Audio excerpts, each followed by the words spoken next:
No se asuste con lo que oiga a continuación. Es el eco del pasado cuando empezaron las emisiones de Radio Sefarad a finales de enero del 2004 y cuyos informativos semanales hemos reunido para revivir lo que entonces pasaba desde la perspectiva de nuestro tiempo.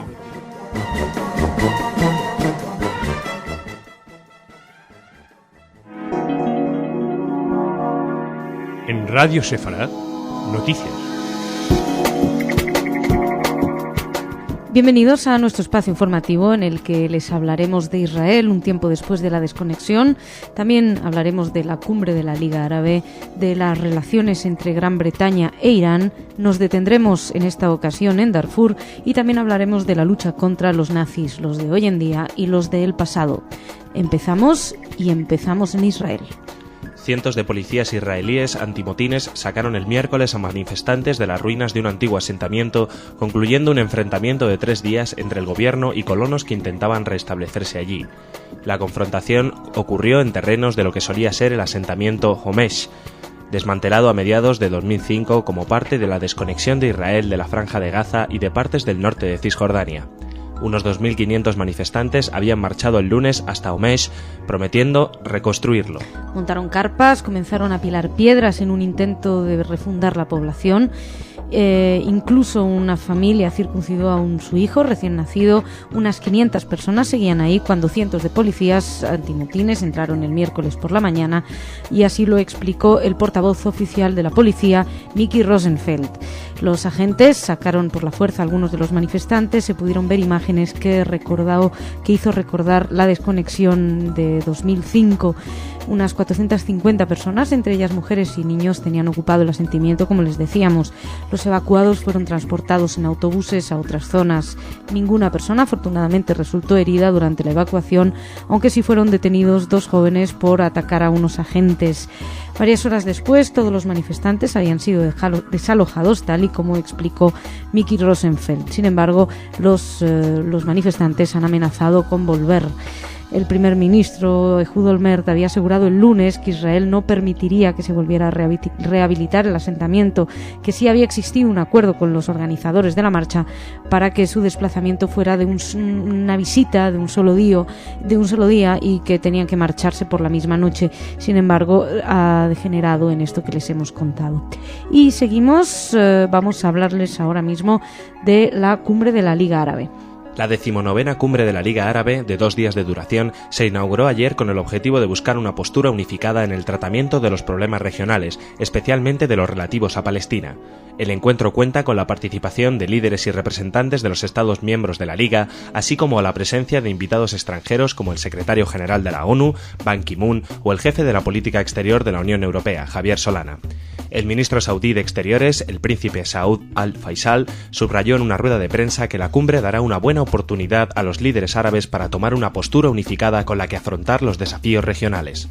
Arabia Saudí intenta relanzar la iniciativa que puso sobre la mesa hace 5 años, en la que planteaba una oferta de paz de todo el mundo árabe con Israel a cambio de que estos se retiraran a los territorios anteriores al 67 y también a la aceptación de un Estado palestino. Según explicaban el canciller del Reino Saudí, no habrá enmiendas a la iniciativa, ya que Israel, como saben, pide que el punto que trata el tema de los refugiados palestinos fuera revisado. Bueno, pues ellos se han negado. Por su parte, Javier Solana, el alto representante para la política exterior y la seguridad europea, instó ayer a los dirigentes árabes a que fueran flexibles en su oferta de paz a Israel, en esa oferta de paz a cambio de tierras, y advirtió de que si no se alcanza una solución al conflicto, la región corre el riesgo de perder el tren del desarrollo humano y económico.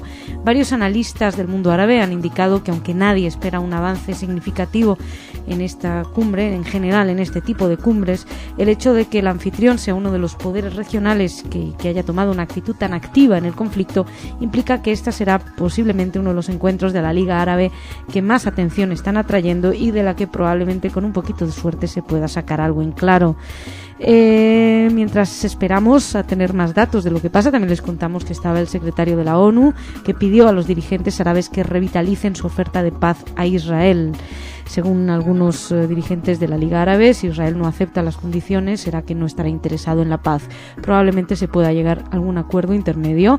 Mientras esperamos a que esto suceda, le echamos un vistazo a otro punto caliente de la región que preocupa, y especialmente a Gran Bretaña en estos momentos: Irán.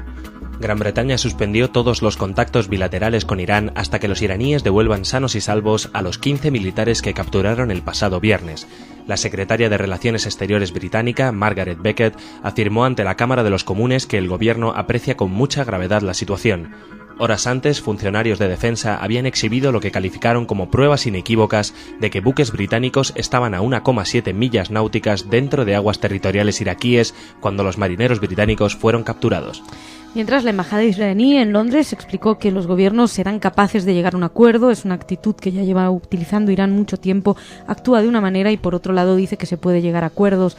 Por su parte, el ministro de Relaciones Exteriores, Manuher Mottaki, iraní, explicó que la mujer soldado de los británicos que habían sido detenidos iba a ser puesta en libertad en las siguientes horas. Es posible que al cierre de esta edición no había sido liberada todavía, pero es posible que cuando ustedes escuchen las noticias sí lo haya sido.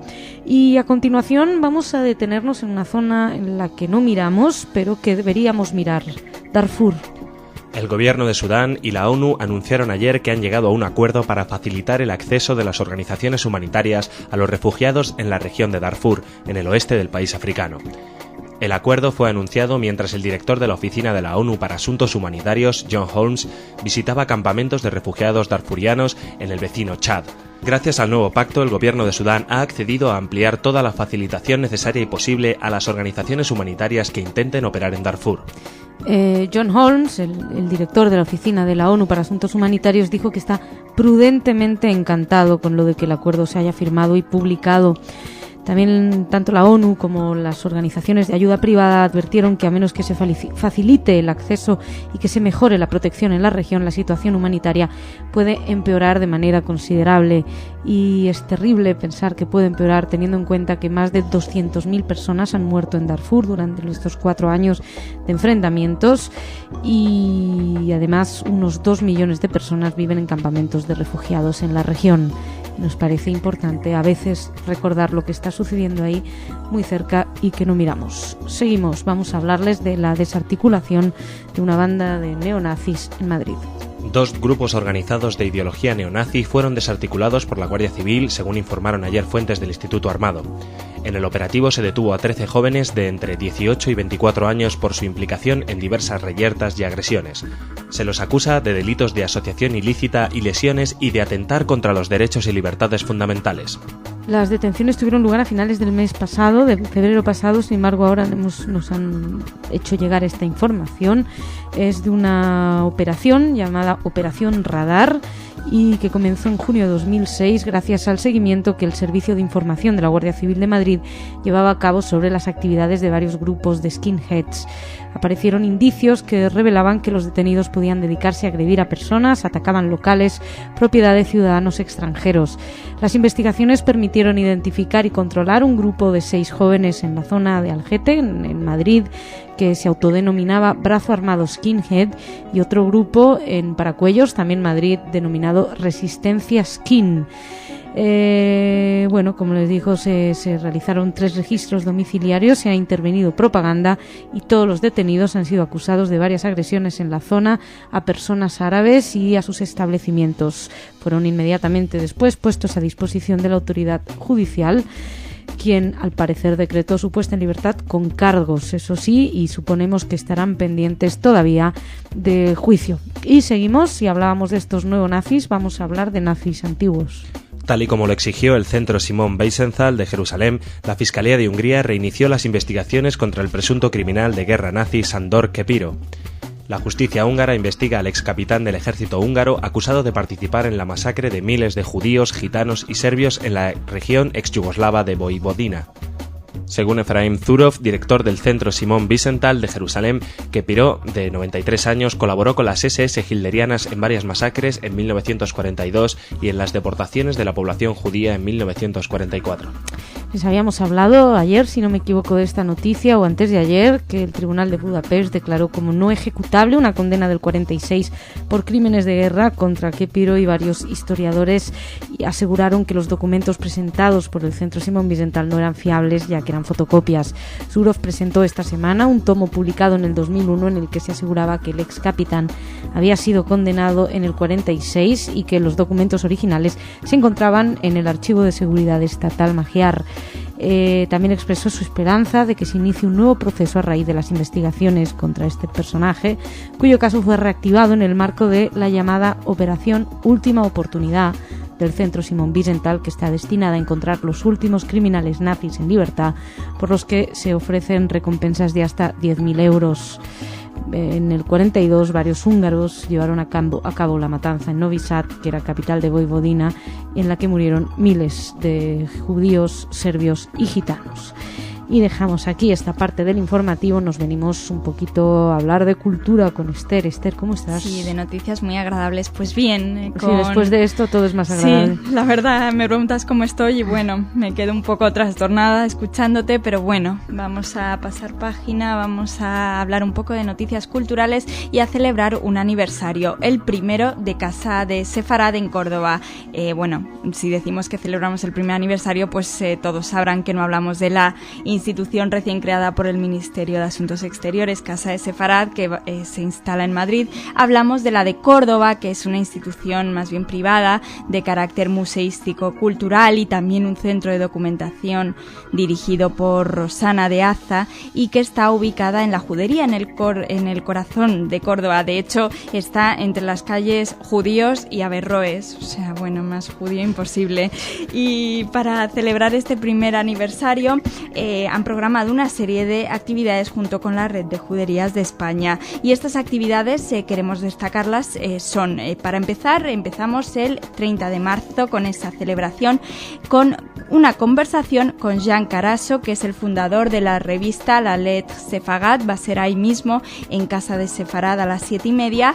Y Carasso, de padres sefardíes originarios de Salónica, se ha convertido en la última década en uno de los referentes más importantes de la cultura judío española, y creó en el 90 la revista La Lettre Sefagat, que es una excepcional publicación que se distribuye en más de 49 países y cuyo objetivo es difundir la cultura creo sefardí. Que ya no se distribuye, No, creo que dejó de distribuirse hace me temo que sí. ¿Hará un año o algo así? Pues hace muy poquito, y es una pena porque nos encantaba recibirla aquí en la redacción, una información estupenda para conservar la cultura sefardí, pero bueno. Bueno, pero el señor Carasso estará ahí, sí, donde nos decías. Exacto, hablando de esta revista, y además que tenemos al día siguiente, el 31 de marzo a las 8, un concierto de Sandra Besís llamado Otras Cántigas de Sefarad, también sefardí de origen tunecino.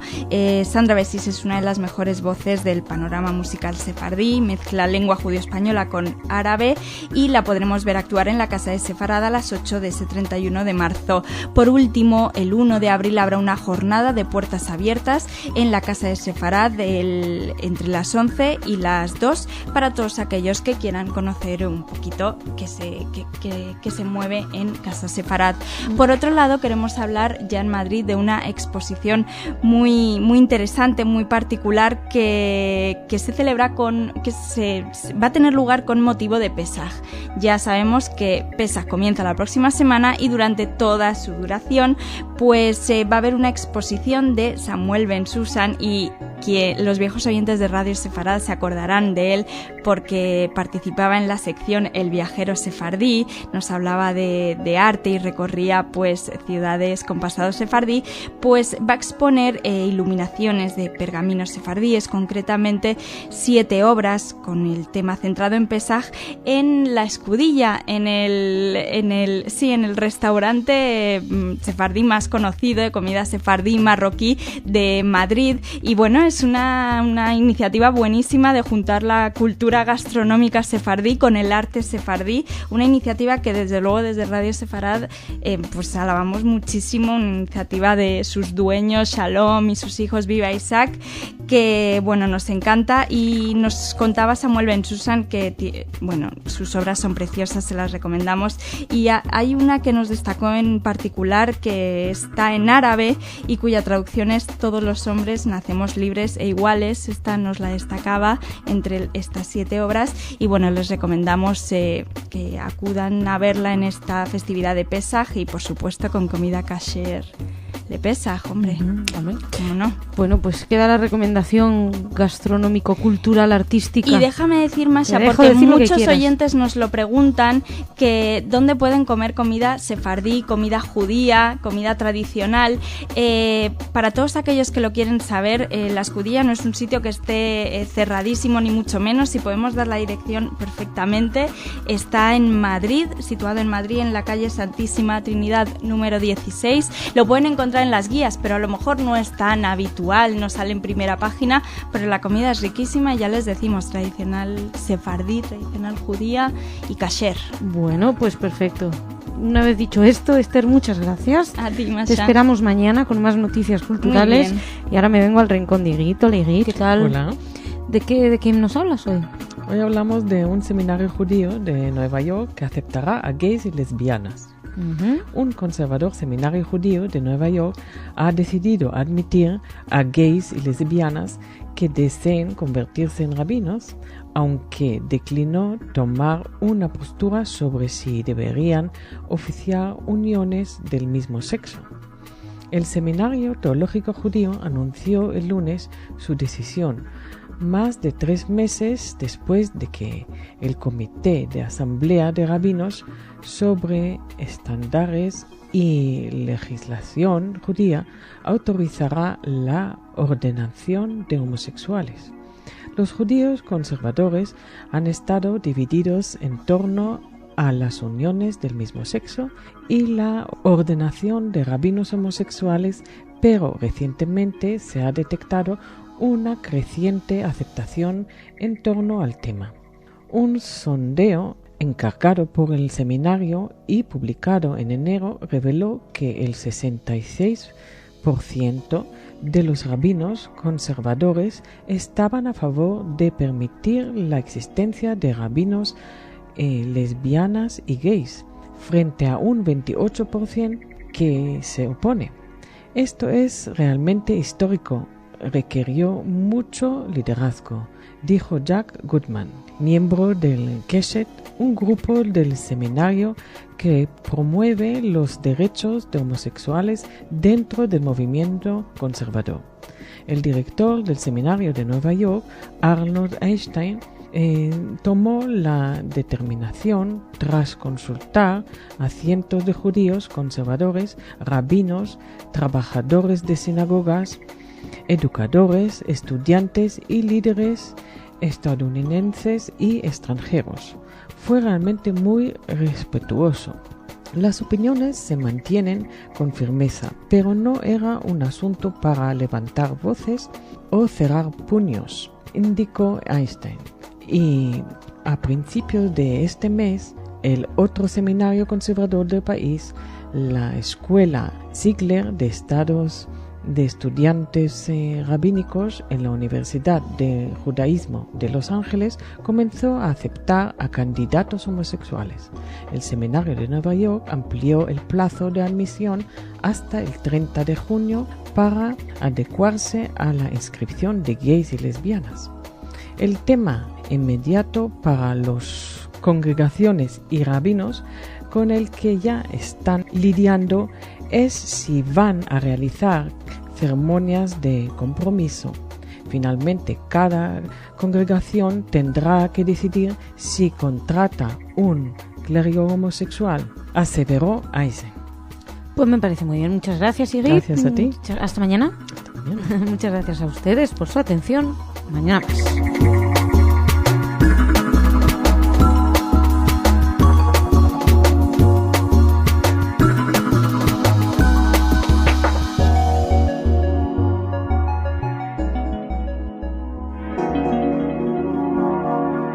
En Radio Sefarad, noticias. Bienvenidos a nuestro espacio informativo en el que les hablaremos de los nuevos problemas para Moshe Katsav. Seguiremos con la cumbre de la Liga Árabe, también de los enfrentamientos entre Irán y Gran Bretaña, y hablaremos de la negación del Holocausto y cómo está penada en esta ocasión en España y también en Ucrania. Empezamos con los problemas internos israelíes. Investigadores de la Policía Nacional interrogaron por 7ª vez en su residencia al presidente Moshe Katsav, quien está bajo sospecha de nuevos delitos de acoso sexual, aunque insistió en su inocencia. Se trata de una segunda acusación por parte de una ex empleada de Katsav que ya presentó una primera demanda por un delito de acoso que data de cuando el presidente se desempeñaba como ministro de Transportes entre 1988 y 1992, y el procurador general y asesor jurídico del Poder Ejecutivo, Mijael Mazuz, autorizó a la policía volver a investigarlo. Katsav, acusado de 4 graves delitos, entre estos el de violación por abuso de autoridad, acusó a Mazuz, a la Policía Nacional y a la prensa local, en una primera presentación pública, de participar en una conspiración criminal para obligarlo a dimitir de su mandato. Los encargados de defensa del presidente están sopesando la posibilidad de recurrir al Tribunal Supremo de Justicia para que ordene cesar el procedimiento judicial porque, dijo, de todos modos ya ha sido juzgado por los medios de comunicación y ya ha sido condenado. Les recomendamos, si quieren escuchar más acerca de los juicios a Moshe Katsav, que escuchen el desde Israel, que puede hoy mismo, donde Rolly Silverstein nos hace una pequeña valoración de la situación jurídica y de la corrupción interna en Israel. Y ahora entramos a hablarles de la cumbre de la Liga Árabe y su propuesta de paz. Los líderes que asistieron a la cumbre de países árabes acordaron el jueves exhortar a Israel a que acepte su oferta de territorio a cambio de paz y a que negocie directamente con el mundo árabe. A diferencia de cumbres pasadas en las que los asistentes mostraron divisiones internas, en esta ocasión la reunión de reyes, emires y presidentes árabes mostró una inusual unidad pública en el momento de relanzar la oferta de paz, hecha por primera vez en el 2002. Sin embargo, aún se desconoce cómo convencerán los árabes a Israel para que acepte la iniciativa que Estados Unidos y Europa esperan impulse el proceso de paz estancado desde hace tiempo.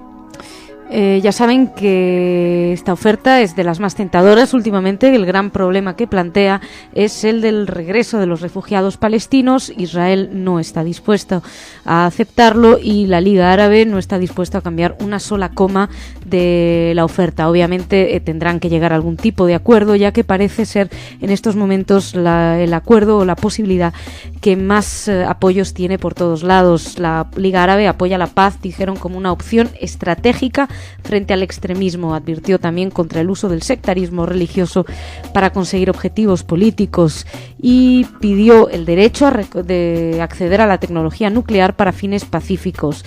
También llaman mucho la atención las palabras del líder de Arabia Saudí, que dijo que la culpa es de los árabes. Las disputas entre los líderes de la nación árabe, dijo, nos han hecho perder confianza en nuestra capacidad.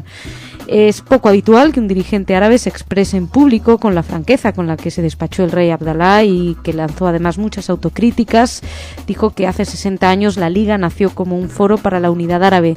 La cuestión es ¿qué hemos conseguido?, se preguntó. Estamos más lejos de la unidad que cuando la Liga fue constituido, declaró el monarca. La pérdida de credibilidad, añadió, ha alentado las intervenciones extranjeras y la Liga es un foro que refleja nuestra realidad.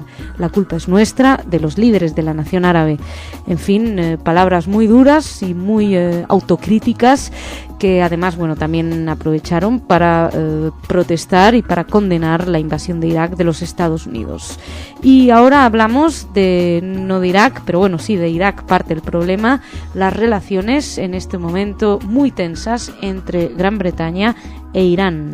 Irán endureció ayer su postura ante lo que considera una brusca actitud del gobierno británico y advirtió de que el comportamiento de Londres le lleva a optar por la vía jurídica en relación a los 15 militares detenidos. Pese a que al comienzo del día Teherán había emitido señales positivas como la de permitir la visita de representantes británicos a los detenidos, la petición de Londres al Consejo de Seguridad para que apoye sus argumentos parece haber llevado a la posición iraní hasta el extremo opuesto.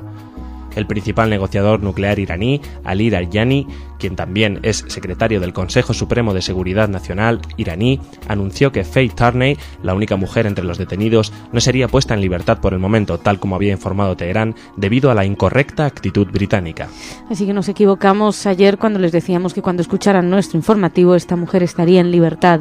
La situación se ha ido tensando cada vez más y el gobierno británico pidió horas antes de estas declaraciones al Consejo de Seguridad que apoye su exigencia de que Irán libere de inmediato a los detenidos y argumentó que estos se encontraban en aguas iraquíes bajo mandato de la ONU cuando fueron capturados. Hay ahí una disputa entre Irak plantea que es su territorio, Irán plantea que es el suyo. Lo cierto es que no hacen falta muchos motivos para que entren en disputa y tiene Irán toda la buena voluntad de entrar en disputa con Gran Bretaña. Así que seguimos muy pendientes de este foco. Seguimos y vamos a hablarles a continuación de la pena para un negador del Holocausto. Curiosamente, todavía no se ha realizado, pero podría llegar a tener lugar y curiosamente les decía en España. La causa abierta contra un ciudadano de Pontevedra, conocido por sus siglas TFB, por una supuesta apología del nazismo a través de Internet, fue remitida ya a los juzgados de lo penal. Esta circunstancia determinó que distintas fuentes consultadas estimarán que en apenas unas semanas se pueda celebrar una vista oral. El fiscal imputa al encausado sendos delitos de negación del Holocausto y un segundo contra el ejercicio de los derechos fundamentales por una supuesta incitación a la discriminación, al odio o a la violencia por motivos racistas, antisemitas o de carácter ideológico. Por este último, por la incitación a la discriminación, al odio, a la violencia por motivos racistas, antisemitas, etcétera, se encuadra en el artículo 510 del Código Penal y el Ministerio Público de Pontevedra solicita 2 años de prisión y el pago de una multa. Por el primero, por la negación del Holocausto, recogido en el artículo 607, 1 año y medio se pide. El arresto de este sospechoso se produjo en mayo del 2006 tras varios meses de investigaciones y desde luego que es llamativo que llegue hasta esta situación. Estaremos muy pendientes de ver qué sucede y de luego evidentemente no será condenado probablemente, pero aquí estaremos para contárselo. Y más acerca de penar la negación del Holocausto, en este caso desde Ucrania. La Rada Suprema o Parlamento de Ucrania aceptó ayer a trámite un proyecto de ley presentado por el presidente Viktor Yushchenko que contempla penas de cárcel para los que nieguen el genocidio de millones de campesinos ucranianos por Stalin y el Holocausto judío. Según informó el servicio de prensa de la presidencia ucraniana, el proyecto, que califica explícitamente de genocidio ambas tragedias históricas ocurridas en los años 30 y 40 del pasado siglo, contempla multas y penas de hasta 2 años de prisión. Yushchenko, en el poder desde enero de 2005, considera que la aprobación de la nueva ley permitirá consolidar al pueblo ucraniano en torno a la idea de la tolerancia cero ante cualquier forma de violencia. Les cuento, Yushchenko utiliza los argumentos de que varios países ya han recogido como genocidio la colectivización forzosa de la tierra en Ucrania por Stalin y también promulgaron leyes que exigen responsabilidad penal a los negadores de la Shoah. Austria, Rumania, República Checa castigan con penas de cárcel de entre 6 meses y 10 años a quienes niegan la Shoah. En Alemania e Israel las condenas no superan los 5 años. El Parlamento francés aprobó el pasado año una ley en relación al genocidio de 1,5 millones de armenios a manos del Imperio Otomano y contempla sanciones muy duras contra los que niegan este hecho.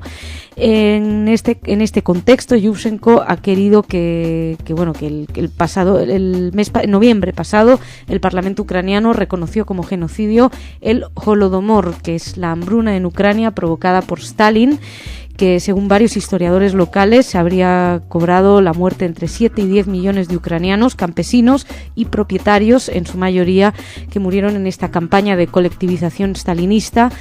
Según los historiadores rusos, la hambruna no fue una limpieza étnica dirigida a la eliminación de un pueblo o nación, que es como lo define el genocidio la ONU, sino que habría sido para eliminar a la clase, los propietarios de la tierra.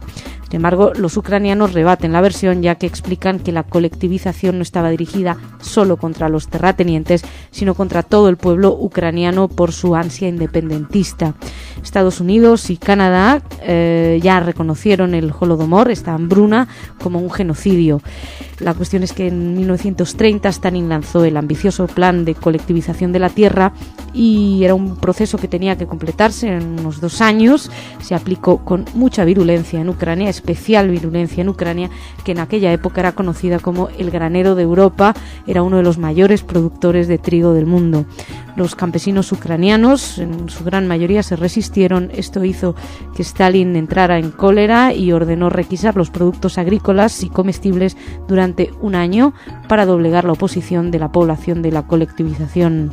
Según muchos historiadores, en la primavera del 33 llegaron a morir hasta 25.000 personas diarias y se han documentado muchos casos de canibalismo, así lo ha recogido los informes de la KGB y se ha leído en las cartas de las víctimas desclasificadas recientemente.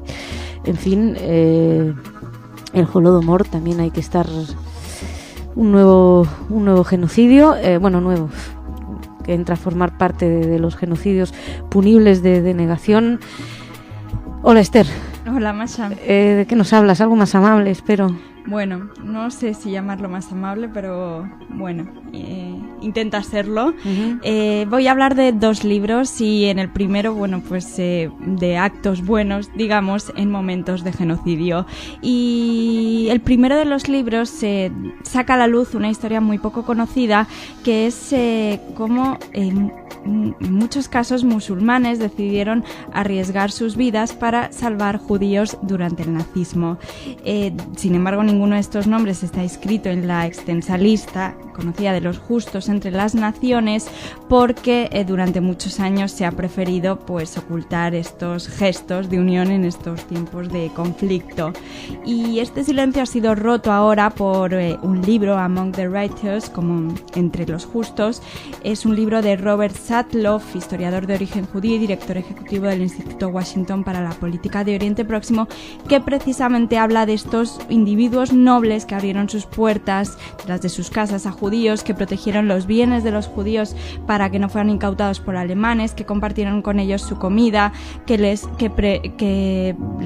alertaban de presencias de guardias SS a los líderes de las comunidades, etcétera, etcétera.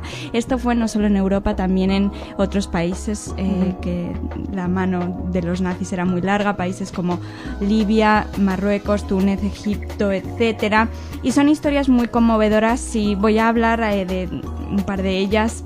Por ejemplo, un granjero árabe llamado Siali Sakat, que logró esconder a 60 judíos que habían escapado de un campo de concentración nazi. También Sikadur Ben Gabrit, que era el imán de la gran mezquita de París, una persona muy influyente en Europa, y gracias a él se salvaron 100 judíos mediante una inteligente estrategia.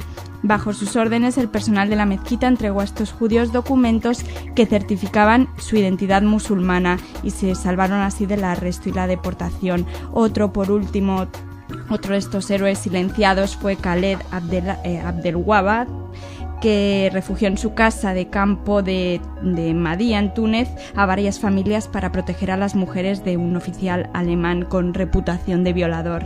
Bueno, preciosas historias de héroes árabes. Y muy importante recordarlos. ¿Cómo dices que se llama el libro? Among the Righteous, un libro de Robert Satloff, que acaba de aparecer. Entre los justos se titulará, ¿no? Sí. Algo así. Bueno, es eso. Y también hay que destacar estas historias, desde luego. Imprescindible. En segundo lugar, quería hablarte de otro libro. En este caso, nos venimos a España. Los periodistas Joan Cañete Bail y Eugenio García Gascón firman entre los dos 12 olas, que es una novela policíaca de intriga y acción en la que se mezclan pinceladas de la historia reciente de Israel y también un triángulo amoroso bastante peligroso.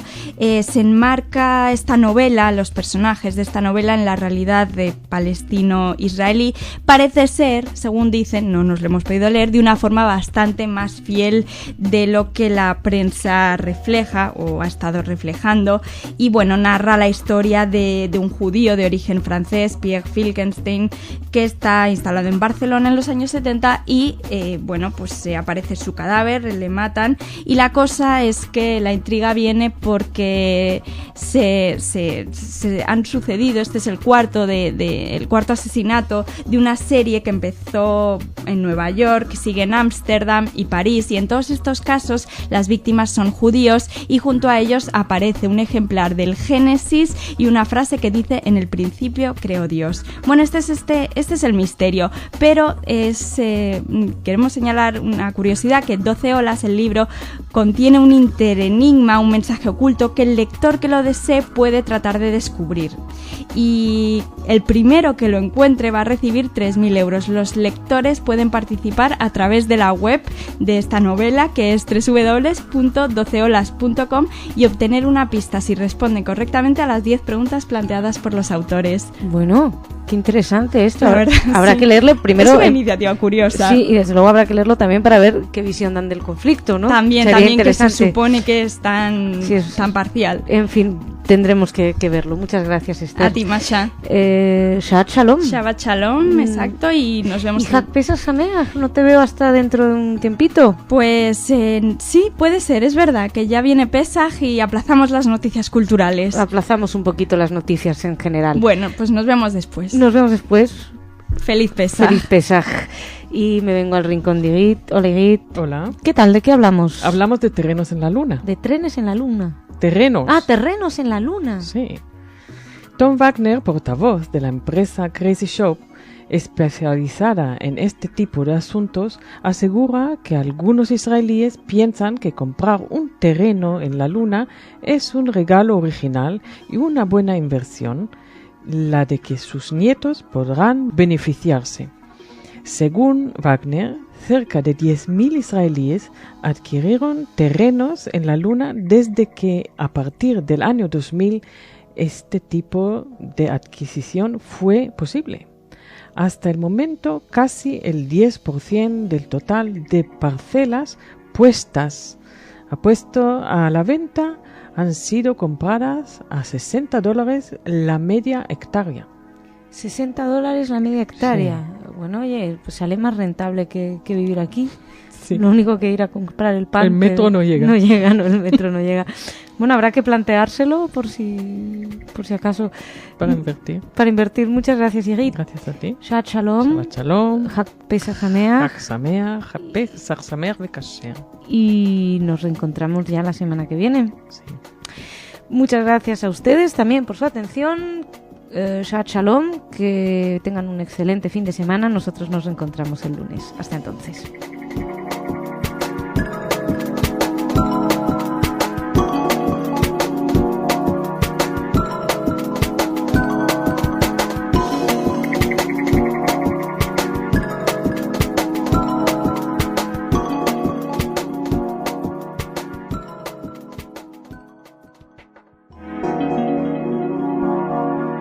En Radio Sefarad, noticias. Bienvenidos a nuestro espacio informativo con un formato un tanto especial hoy debido a las fiestas. Tenemos bajas en el equipo, pero bueno, seguimos aquí siempre fieles a las noticias y a la información, y en este espacio informativo, entre otras cosas, les vamos a hablar de la situación en Oriente Medio, como suele ser nuestra costumbre. De hecho, empezamos con eso. Vamos a empezar hablándoles de que, según algunos sondeos y resultados de elecciones universitarias, Hamás empezaría a perder su popularidad. La información proporcionada ayer por la radio pública israelí se debe al resultado de recientes sondeos de opinión entre la población palestina y al hecho de que los candidatos de Hamás fueron derrotados por los de Al-Fatah en las elecciones de 4 universidades de Cisjordania, aunque por poco margen. Entre estos establecimientos, Al-Fatah ganó la mayoría en los consejos estudiantiles de las universidades de Ramallah y la de Birzeit, y el mes pasado en las de otras 2 universidades. El exministro palestino, Sufyan Abu Zaida, declaró a una emisora israelí que, aunque carece de datos precisos y él no puede ser objetivo ya que milita en Al-Fatah, el histórico movimiento de Yasser Arafat, la caída de la popularidad de Hamás es natural, ya que desde que estos llegaron al poder hace poco más de un año empeoró la condición de los palestinos económica y políticamente de manera notable. Un catedrático israelí especializado en Hamás Yoram Tzorev, explicó a la misma emisora que es exagerado afirmar que se ha debilitado Hamás, pero su gestión al frente del gobierno está bajo la lupa de los palestinos, ya que Ismail Haniyeh no ha logrado concretar ninguna de las promesas que hizo al llegar al poder en marzo del año pasado. Respecto a las relaciones del Gobierno de Unidad Nacional, de Hamás en concreto, con Europa, les contamos también que el Reino Unido celebró el jueves su primer encuentro con un líder de Hamás. Envió a un diplomático a reunirse con el primer ministro palestino Ismail Haniyeh para abordar los esfuerzos que se llevan a cabo para liberar a Alan Johnson, periodista de la BBC que fue secuestrado en Gaza. Un diplomático británico explicó que el cónsul general de Jerusalén, Richard Makepeace, acudió a la oficina de Haniyeh y solo abordaría el secuestro, que las conversaciones no son una salida de la política de rechazo a Hamás de la Unión Europea. Nadie ha reivindicado el secuestro ni ha habido noticias sobre el destino de Johnson, a quien, a pesar de las promesas del nuevo gobierno de unidad palestino, no se ha podido encontrar todavía. Un alto cargo israelí explicó que la reunión perjudicaba los esfuerzos estadounidenses e israelíes para aislar a Hamás y que podría enviar al grupo un mensaje equivocado de que puede ganar terreno diplomático si secuestrando a extranjeros. Por otro lado, en Gaza, los guardias del complejo del presidente Mahmoud Abbas dispararon al aire cuando alrededor de 60 periodistas marchaban demandando a las autoridades que hiciera algo más para la liberación de Johnston. Afortunadamente nadie resultó herido y el jefe de la Guardia Presidencial explicó que había ordenado el arresto de aquellos que abrieron fuego. Por otra parte, noticias un poco más positivas o prometedoras. Israel y la Autoridad Nacional Palestina acordaron la apertura de pasos comerciales destinados al tráfico de importaciones por Gaza. Esto es el primer acuerdo desde la creación del nuevo gobierno palestino de unidad nacional. La decisión responde a los acuerdos tomados el mes pasado en virtud del protocolo de 1999 suscrito por las dos partes en París para la cooperación económica. Según lo pactado, se habilitará un terminal para las importaciones en el paso de Kerem Shalom. También podrán importar los palestinos mercancías procedentes de Egipto y otros países por el paso de Rafah, que actualmente está destinado exclusivamente para el paso de personas. Y cambiamos de asunto, no de zona, seguimos en Oriente Medio, pero desde otro punto de vista. La visita polémica de la presidenta de la Cámara de Representantes, Nancy Pelosi.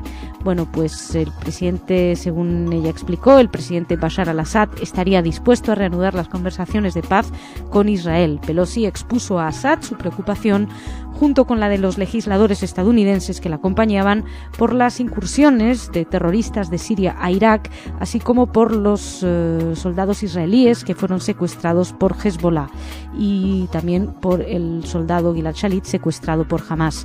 La dirigente demócrata habló a la prensa poco después de las conversaciones con Assad, que pusieron fin a una visita de 2 días a Siria, y una visita que fue ligeramente o bastante criticada por la Casa Blanca, ya que parecería o daría la sensación de que los demócratas están haciendo su política exterior al margen de lo que está haciendo los republicanos, aunque Pelosi desmintió que hubiera habido ningún tipo de desencuentro con la Casa Blanca. Pelosi explicó que la delegación entregó al presidente sirio un mensaje del primer ministro israelí, Ehud Olmert, que en esencia dice que Israel estaría dispuesto a sostener conversaciones de paz con Siria. Inmediatamente después, la oficina del primer ministro emitió un comunicado en el que subrayaba su interés por emprender negociaciones con Siria, pero siempre que Siria abandone primero el camino del terror, ponga fin al apoyo a los grupos terroristas, Hezbollah, Yihad Islámica y a la violencia en Irak. Y lo que también es importante es que el escrito insistía en que la presunta oferta de paz nunca apareció en el encuentro que mantuvieron Pelosi y Ehud Olmert el pasado domingo en Jerusalén, y concluye la nota subrayando que la política de Israel con respecto a Damasco no contiene por el momento ningún cambio. Pero bueno, lo cierto es que hay indicios de que algo se está moviendo por la zona, hace tiempo que lo llevamos observando. Hablamos también de algo que se mueve por la zona. Estábamos muy preocupados por la escalada de tensión entre el Reino Unido e Irán. Bueno, llegaron a Londres los británicos detenidos en Irán, estuvieron 13 días en la mano de los iraníes. El primer ministro Tony Blair aplaudió el regreso e insistió en que no se han sellado acuerdos de ningún tipo para lograr la liberación. Desde el comienzo dejó claro que no iba a hacerlo y, según explicó Tony Blair en su rueda de prensa, se mantuvieron firmes con esa posición. Los militares fueron trasladados en helicóptero a una base de la Marina Real y antes de abordar recibieron regalos en nombre de Ahmadinejad, que no perdió ocasión para hacerse la foto. Y bueno, el anuncio del miércoles de Teherán fue un avance importante en una crisis que se había incrementado a lo largo de casi 2 semanas y que provocó un aumento de los precios del crudo y temores de un conflicto militar en la región, que es casi más grave. La decisión de liberar a los militares británicos sugirió que los líderes iraníes han resuelto que habían mostrado su fortaleza, pero no querían seguir profundizando la disputa. Irán no logró su principal objetivo, que es una disculpa pública de los británicos por haber ingresado en las aguas iraníes, cosa que Gran Bretaña niega y explica que estaban en aguas iraquíes. Siria, el aliado más cercano de Irán, expresó que intervino para que los marineros fueran liberados. Los marines, por cierto, no se puede desligar esta actitud de Siria del paso de Pelosi por la zona, como les decíamos. Por otro lado, el secretario general de Naciones Unidas, Ban Ki-moon, llamó al presidente de Irán, Ahmadinejad, para expresarle su satisfacción por la liberación de los 15 marines. Y bueno, y parece ser que hubo buenas relaciones, un buen entendimiento entre Ban Ki-moon y Ahmadinejad. Y dejamos la zona, dejamos Oriente Medio, venimos a Europa para hablarles una vez más, nos cuesta, pero hay que hacerlo, de la profanación de medio centenar de tumbas, en esta ocasión en el norte de Francia, en Lille. Unas 53 tumbas. Se produjo esta profanación en la noche del sábado al domingo y levantaron los antisemitas lápidas, rompieron una de ellas, según explicaron siempre las autoridades municipales. El ayuntamiento de Lille calificó los hechos de acto antisemita innoble. En un mensaje al presidente de la comunidad judía de Lille, Jean-Claude Corman, el jefe del Estado francés, Jacques Chirac, condenó de forma más solemne el acto incalificable e intolerable. Por su parte, el Consejo Representativo de las Instituciones Judías de Francia, el CRIF, calificó la profanación de acto odioso que se produce en la víspera de la Pascua judía, que era de la semana pasada. En su nota, el CRIF pidió también a las autoridades que detengan a los autores y los condene a penas ejemplares. Queremos creer que las autoridades francesas están en ello. Y seguimos también desde Europa. Vamos a hablarles de la comunidad judía que rusa, que critica a la polaca. El presidente del Congreso Judío de Rusia, Vyacheslav Kantor, criticó a Polonia por haber cerrado la exposición rusa en Auschwitz-Birkenau, y las razones políticas, dijo, que pudieron haber influido en la decisión no deberían primar sobre la justicia histórica. No olvidemos, dijo Kantor, que fue un soldado soviético quien abrió las puertas de Auschwitz el 27 de enero del 45 y que en los combates por Auschwitz murieron más de 300 militares soviéticos. El mundo entero, incluida Polonia, debería recordar la hazaña, y negarla es un sacrilegio similar a la subestimación del Holocausto, subrayaba el presidente del Congreso Judío. La exposición rusa en Auschwitz, en el Museo de Auschwitz, es visitada anualmente por más de 500.000 de turistas y permanece cerrada desde hace varios meses. Según explicó Polonia, la parte polaca insiste en que los territorios anexados por la antigua URSS, a raíz del pacto Ribbentrop-Molotov, deberían estar marcados en el mapa que precede a la exposición.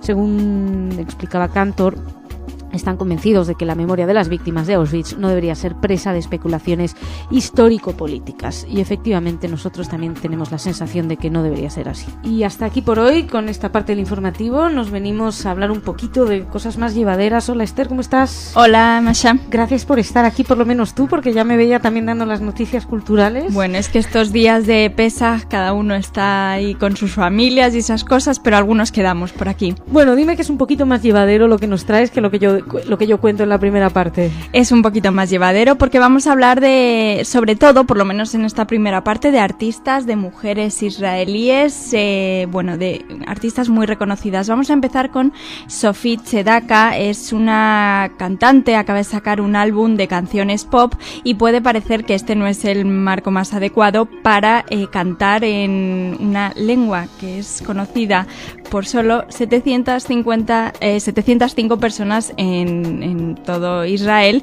que es la lengua de los samaritanos. Y es que Tzedaka es de este origen y bueno, pues ella, su nuevo álbum ha querido cantar en esta lengua y se llama Gesto de Conciliación con los Samaritanos, que es la pequeña secta religiosa en la que ella nació y que abandonó hace 10 años. Esta secta en la que ella nació hace 31 años ha vivido en Israel durante muchos milenios y sus adeptos se consideran el resto de los israelíes exiliados por los asirios en el año 722 antes de la era común.